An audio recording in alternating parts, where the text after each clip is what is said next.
What we've got here is failure to communicate. Open the pod bay doors, Hal. I'm sorry, Dave. I'm afraid I can't do that.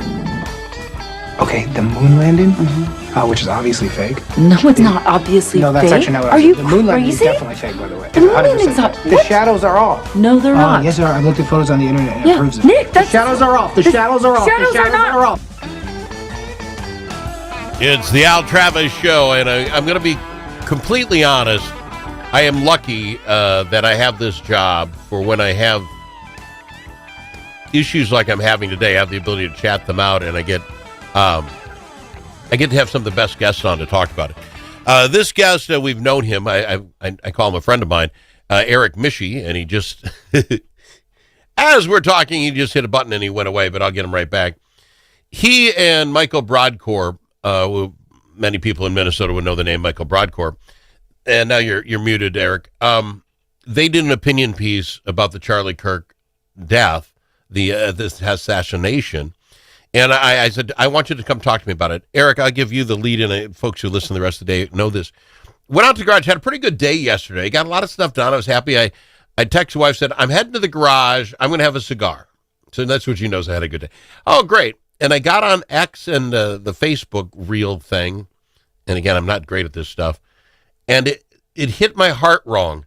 There are obviously people, Kirk is a father. And there are obviously those out there, which I kind of expect. I mean, I will tell you the politicians in Minnesota, one that hit me, Franken, had a very nice thing about Charlie and is in that way.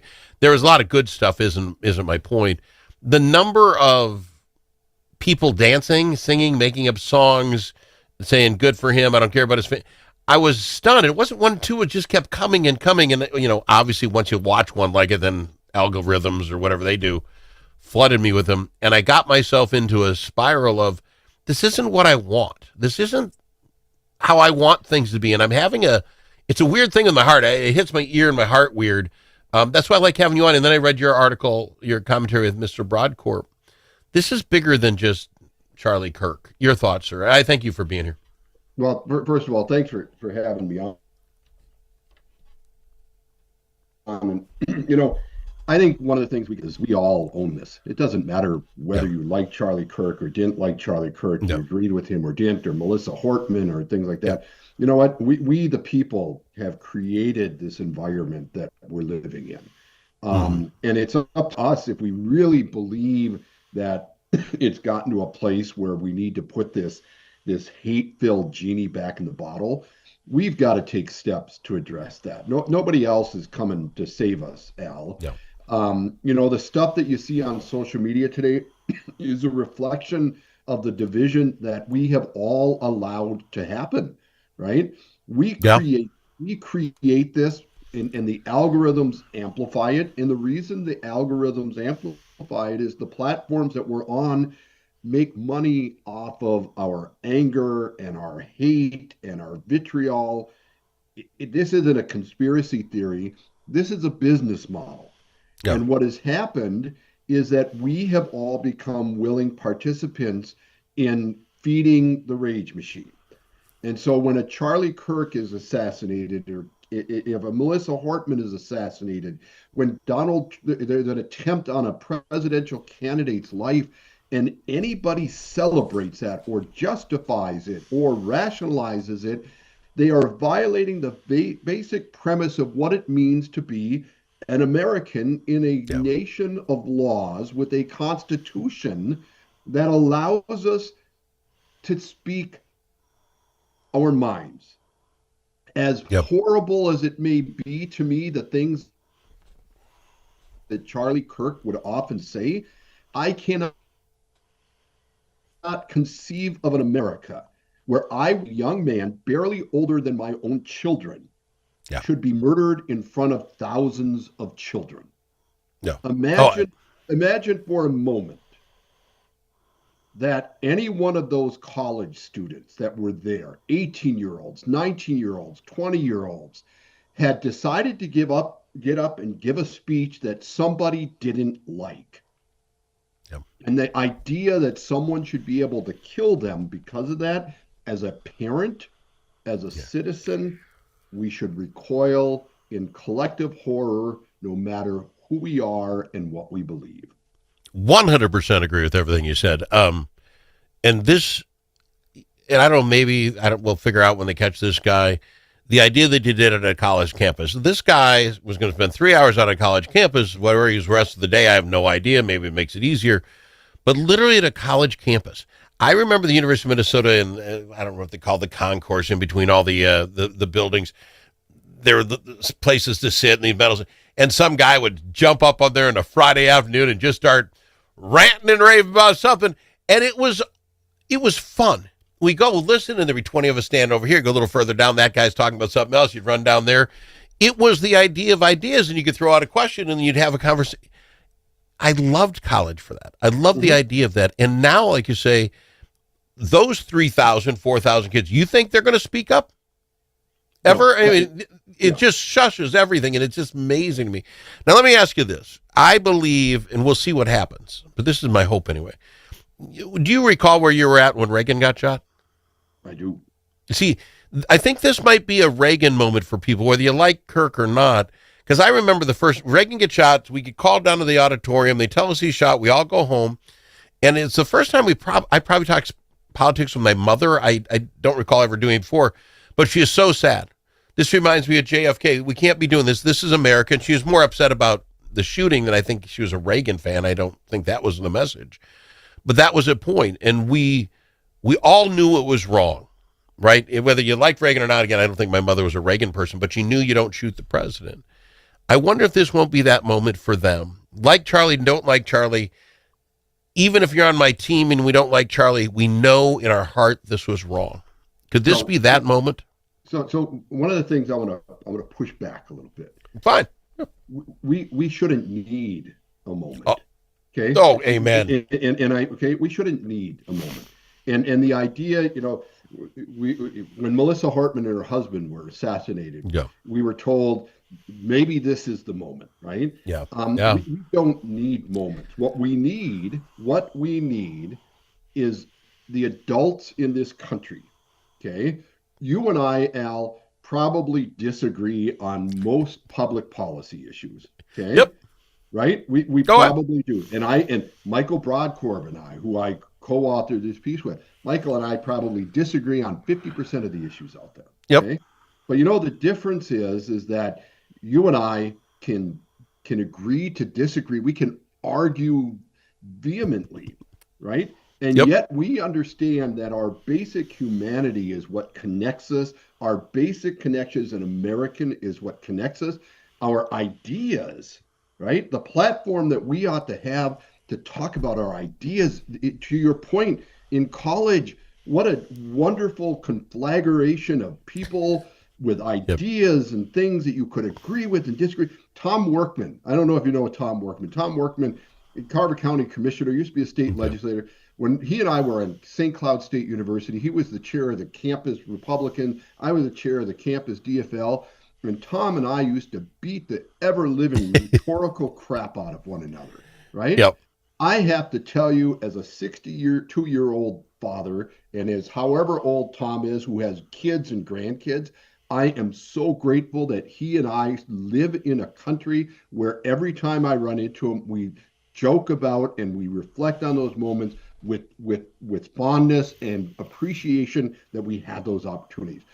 The challenge we have as adults in this country is to do better for our kids. If you think that things are falling apart in a handbasket, don't ask kids at Annunciation School or the kids at the Utah College to be the ones that have to bear the brunt of our obligation to be leaders. See, I know, and I'm going to push back a little bit because 99% of what you just said, I'm 100% behind. But you say it's all of us. How do I put this? It sounds self-serving. I've been doing this radio show for 5 years. And yep, I'm a right-wing knucklehead. I am. If you and I sat and had cigars, you're like, I get it. But I open this thing up to everybody. And I don't know that anybody's ever had we've ever had a yelling match. Anybody's ever screamed at anybody in this program. I want the other side on the show. Doesn't make me special. You wrote the book. Go effing do something. I read your book. You're out there on the front lines of this thing. We're trying to make it happen. Where's it falling short? I don't I'm blaming the internet, and we'll probably go round and round about that. The internet is different today. And I'll do this. We'll go to break. You can tell me how I'm wrong. Back in my day, how old I am, if you had terrible human thoughts about others, you didn't see others as humans, even if they're DFL, so they're not human, or whatever your thought process is. Back in the day, you were shunned. You couldn't hang with people if you couldn't get along with them. You're shunned.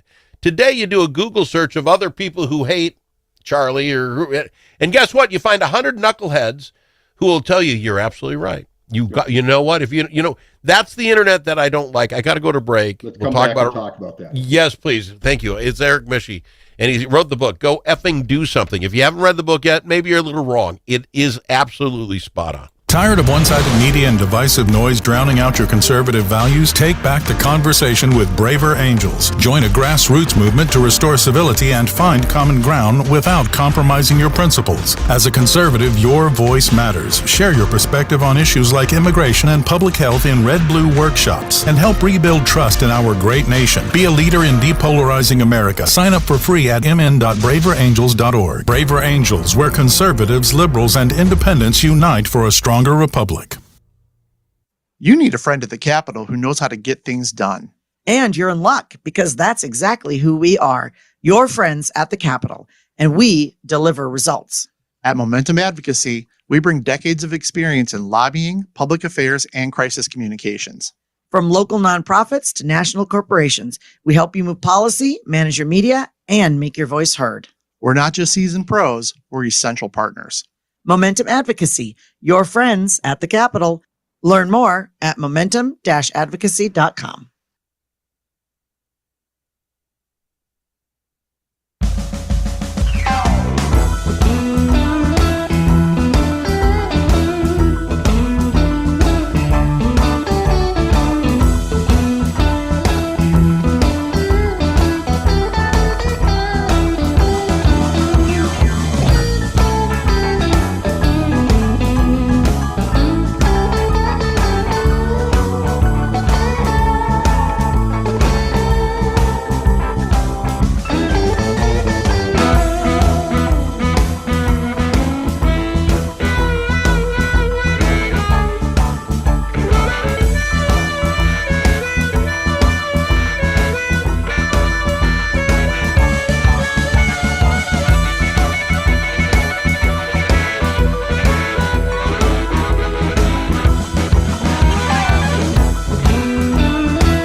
Amongst friends, the Al Travis Show. Nothing but talk. And we've got Erich Mische in to tell me why I'm wrong, but I really don't think I am. There's just something different today. There's the ability to find like-minded folks who, I don't know, you're more to me than just your left-leaningness, all right? You've got kids. You do other things. I mean that I don't. The last guy was on Paul's my best friend for like 55 years. He's a left-wing knucklehead, and you know what? But I like his children, I like his family, the way he raises his family.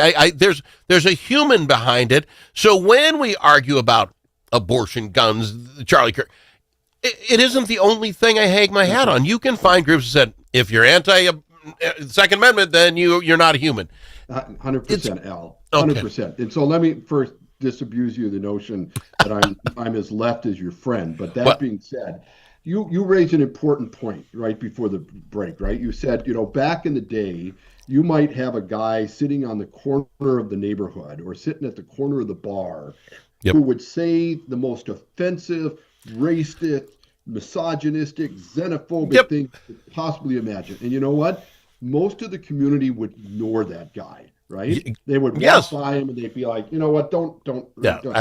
Today, that guy's got a Twitter account with 1 million followers. Today, that guy has got a Facebook page. And that guy's either a left of center guy, a right of center guy, or there is no center at all, right? Yeah.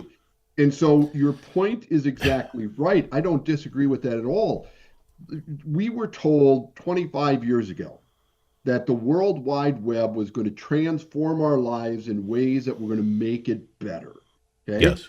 I will tell you that you cannot deny there are ways that it has made it better. The mapping of the human genome, right, was accelerated by decades, if not more, because of the World Wide Web. Discoveries in science, discoveries in vaccines, discoveries in just about everything have been exponentially amplified because of the worldwide access to people with knowledge and information. On the same token, those people who created these platforms understood something that you and I didn't until today, that they could create an algorithm that would take the worst traits of humanity and turn that into a profit.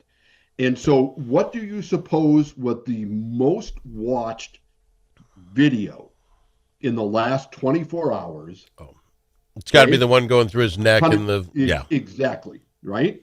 And all of these companies will say, oh, we tried to take it down as fast as we could. No. I don't know if I could swear on here, so I won't. But the reality is that outrage, right, creates money. Now, I'm going to take a step back because I don't want to just blame the internet, okay? Mm-hmm. Because at the end of the day, garbage in, garbage out. Yep. If we, the people, put the garbage in, the garbage is going to come out, right? Yep. In my book, right? Chapter 12, I think. Let me just double check again. You wrote it. I wrote Great, it. But go effing do something. Get the book by Erich Mische. But in I think it's chapter 12. It says, stop being a dick on social media and everywhere else. Garbage in, garbage out. If we find these things offensive, we control the input. In the last 2 minutes, though, I want to get your opinion on this because I was there on my phone yesterday saying, I truly believe if we go back to shunning the old days, you just ignored the guy at the bar with the terrible attitude. And we do this on the internet. You post a video of you dancing on the tomb of whoever. I don't forward it. I don't like it. I don't spend any time on it. They don't get the clicks.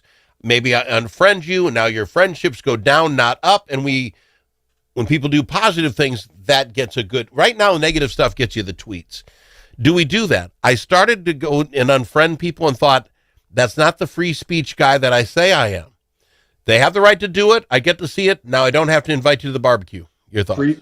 Free speech goes both ways, Al, yes. Right? You can choose to listen to it. You can choose not to listen to it. So unfriending or unfollowing somebody is not depriving them of their free speech.